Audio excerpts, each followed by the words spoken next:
Assalamualaikum warahmatullahi wabarakatuh. Kembali lagi di video kali ini adalah video ketiga mengenai dinamika rotasi. Setelah dua video sebelumnya kita membahas tentang torsi atau momen gaya. Nah, pada video kali ini kita akan membahas tentang momen inersia. Namun sebelumnya kita akan membahas dulu nih tentang apa sih itu inersia.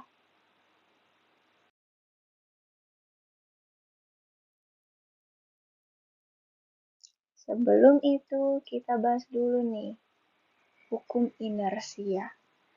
Di mana pada hukum inersia ini sesuai bunyi hukum 1 Newton, jika benda yang awalnya diam, maka benda tersebut akan tetap diam. Dan yang awalnya bergerak akan tetap bergerak dengan kelajuan konstan.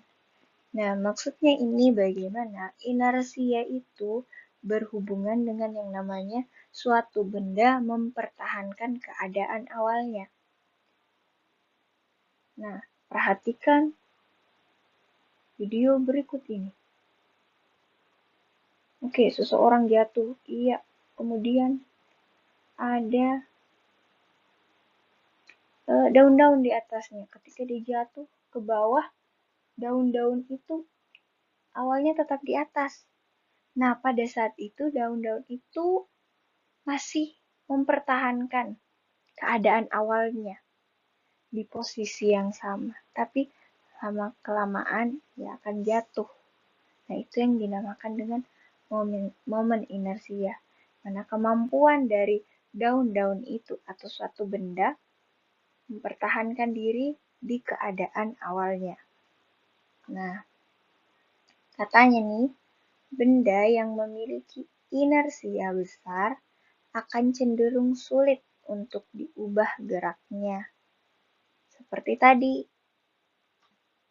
awalnya sulit, makanya daun-daun tadi itu terus berada di atas. Tapi karena tidak ada lagi penyangga di situ, maka ia jatuh turun. Begitu. Nah, pada gerak lurus itu namanya inersia. Tapi pada gerak rotasi itu dinamakan dengan momen inersia. Seperti kemarin, torsi. Di gerak lurus kita namakan dengan gaya. Kemudian pada gerak rotasi kita namakan dengan momen gaya.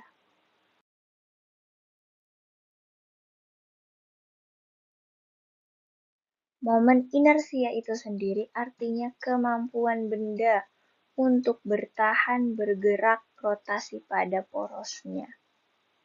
Jadi bagaimana? Jadi ketika benda itu bergerak rotasi, ia akan cenderung di satu posisi itu saja, di tempat porosnya berada.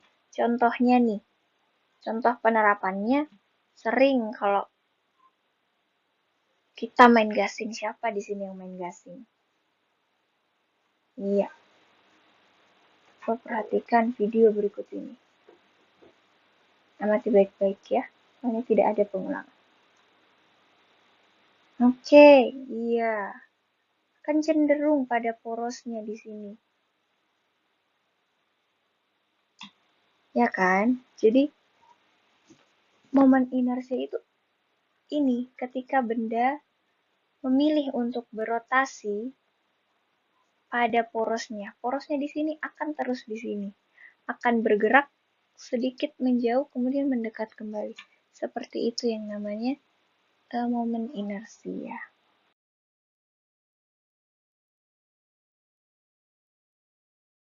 Kebetulan nih ya, karena kita sudah membahas tentang torsi atau momen gaya, sekarang kita bedakan dengan yang momen inersia. Nah, kalau momen gaya itu adalah hal yang diperlukan untuk membuat benda bergerak berotasi. Kalau momen inersia itu kemampuan benda yang bertahan. Artinya di sini momen inersia itu bertahan pada porosnya. Sementara momen gaya itu bergerak rotasi, menyebabkan benda itu bergerak rotasi. Kalau momen inersia, benda itu bertahan bergerak rotasi pada porosnya. Oke, lanjut. Momen torsi sendiri itu adalah besaran vektor yang punya nilai dan juga arah. Sementara momen inersia itu hanya memiliki nilai atau dapat dikategorikan besaran skalar.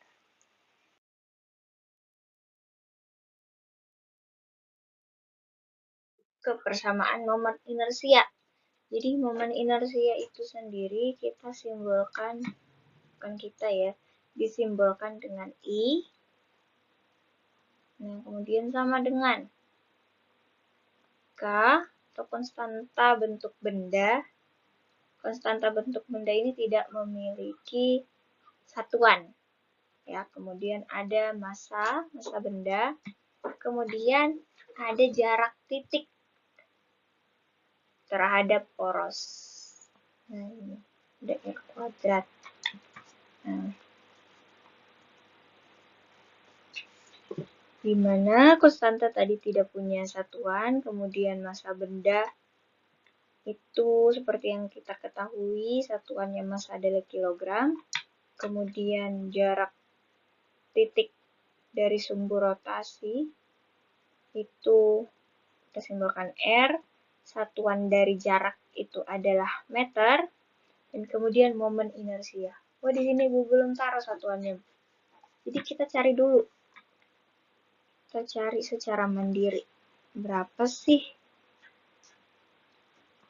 Bagaimana sih satuannya? Kata tadi tidak ada satuan, berarti kita tidak usah masukkan satuannya. Kemudian M. M ini massa tadi kilogram, dikali dengan R tadi adalah meter pangkat 2. Oke, sederhana itu. Jadi, hilangkan saja tanda kali di tengahnya ini. Jadi, tinggal kilogram meter pangkat 2. Jadi, satuan dari momen inersia adalah kilogram meter pangkat 2. Oke, lanjut ke konstanta bentuk benda. Di sini ada Ibu sediakan 4 konstanta. Ya, karena dari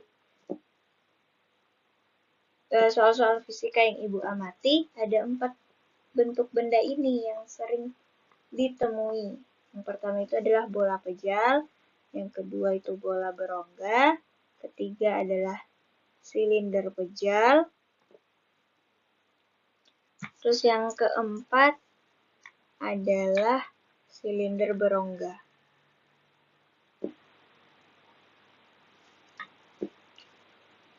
Oke. Untuk bola pejal sendiri, bola pejal itu seperti apa? Contohnya seperti kelereng. Ya. Jadi berbentuk bola dan tidak ada rongga di dalamnya. Tidak ada angin, semuanya tersusun atas zat-zat padat. Nah, konstantanya sendiri adalah 2/5. Oke. Oh iya, ada contoh lainnya. Contoh lainnya itu adalah bola golf. Bola golf juga seperti itu. Dia dipenuhi oleh zat-zat padat. Tidak ada terdapat angin atau rongga di dalam bola itu. Kemudian ada yang kedua itu bola berongga. Seperti namanya, berongga berarti ada rongga di dalamnya, ada angin. Contohnya ya, contohnya itu biasa kita temui di kehidupan kita sehari-hari. Kita pakai olahraga, itu ada bola voli, ada bola basket, bola untuk bola kaki. Nah, itu semua dikompakan ya, dimasukkan angin ke dalamnya. Berarti bola itu ada angin dan ada rongga di dalamnya untuk diisi. Begitu. Itu yang namanya bola berongga. dimana konstantanya adalah 2/3. Dan yang ketiga adalah silinder pejal. Ingat, yang namanya pejal berarti tidak ada angin atau rongga di dalamnya. Sama kayak tongkat. Kemudian ada juga tongkat besi yang full besi. Kemudian ada juga tongkat kayu yang full kayu. Nah, itu yang namanya silinder pejal. Konstantanya ini adalah 1/2, guys. Adik-adik semuanya, 1/2. Ya, Ibu salah ketik. Oke, lanjut ke silinder berongga. Silinder berongga ini mudah saja kita dapat. Contohnya yang pertama, itu ada cincin, ya. Kemudian ada juga CD. Kalau kamu tahu CD yang diputar di DVD, yang ada lubang tengahnya kayak gitu. Iya. Itu namanya CD, kaset. Iya, kaset. Kemudian ada juga donat. Intinya yang ada kosong bagian tengahnya. Itu silinder berongga. Konstantanya 1. Ini yang paling mudah kita temui. Jadi kalau misalnya soal tidak menyebutkan ya bentuknya seperti apa, otomatis kita hanya menggunakan ini, silinder berongga. Kalau tidak disebutkan, ingat kalau tidak disebutkan berarti yang kita pakai adalah silinder berongga.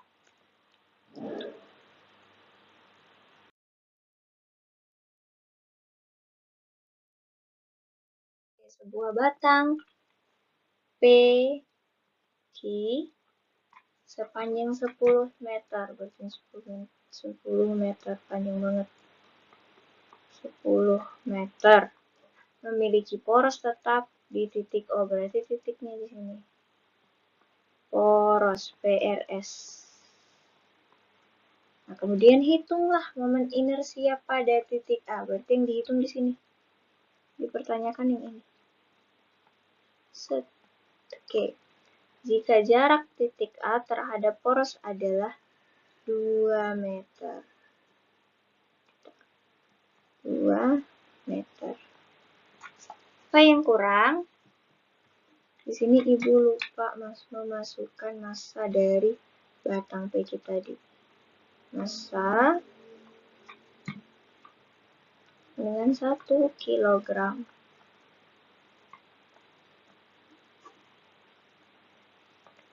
Oke.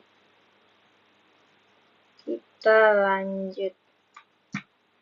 Batang PQ. Yang harus kita garis bawahi adalah batang PQ. Batang PQ ini dia termasuk bentuk apa? Silinder pejal kah? Atau bola pejal, bola berongga, atau silinder berongga? Kalau dari Ibu, sesuai yang Ibu telah jelaskan sebelumnya, batang PQ ini, misalnya ini PQ batang kayu ya, karena warnanya coklat jadi kita misalkan sebagai batang kayu. Berarti batang kayu ini sama dengan tongkat kayu. Yang mana kalau tongkat itu bagian keseluruhannya itu penuh dengan kayu. Tidak ada rongga-rongga untuk udara di dalamnya. Jadi kita dapat simpulkan bahwa tongkat atau batang PQ ini sama dengan silinder pejal.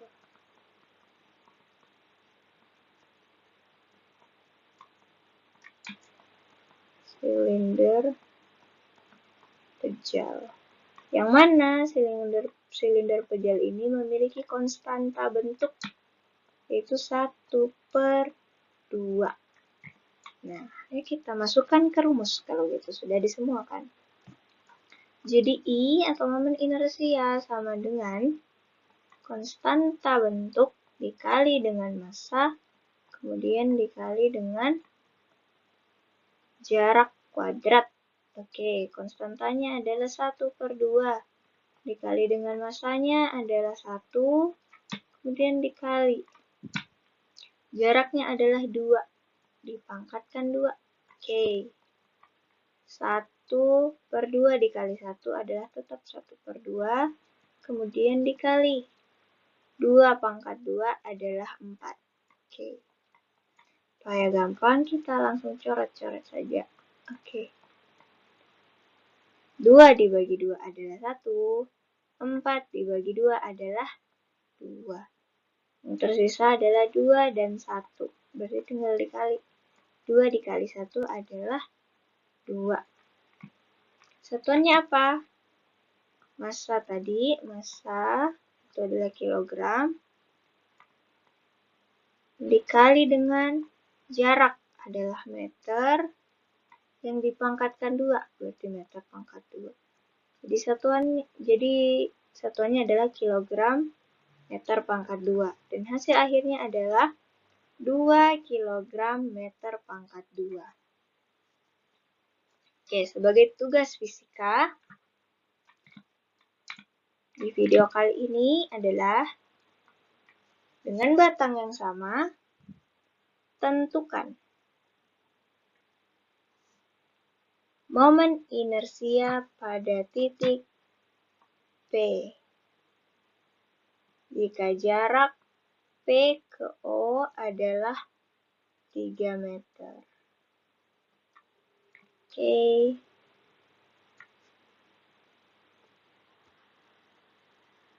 Oke, sampai sini video belajar fisika kali ini. Nah, silahkan dipelajari dengan baik. Jika ada yang ingin ditanyakan, silahkan bertanya di WA, baik pribadi maupun grup, atau dapat mengulang kembali video ini, mereplay kembali video ini dari awal, dan kemudian menyimak kembali video ini keseluruhan, supaya lebih paham. Silahkan tugasnya dikerjakan. Ibu akhiri. Wabillahi taufiq wal hidayah. Wassalamualaikum warahmatullahi wabarakatuh.